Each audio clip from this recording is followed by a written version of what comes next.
Noong August 17, 1976, 50 years ago, ngayong araw, naranasan dito sa atin sa Central Mindanao ang isa sa pinakamalakas na lindol at tsunami sa kasaysayan ng bansa.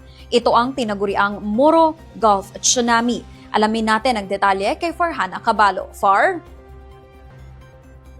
Tama ka dyan, Yana. Nangyari nga ang magnitude 8 na lindol sa kalagitnaan ng gabi habang himbing na natutulog ang karamihan at nagdulot ito ng dambuhalang tsunami na kasing taas ng 2 palapag na gusali na naminsala sa mga baybayin ng Cotabato at buong Moro Gulf sa loob lamang ng ilang minuto. Higit 8,000 buhay ang nawala at libo-libong pamilya ang naiwang walang tirahan overnight.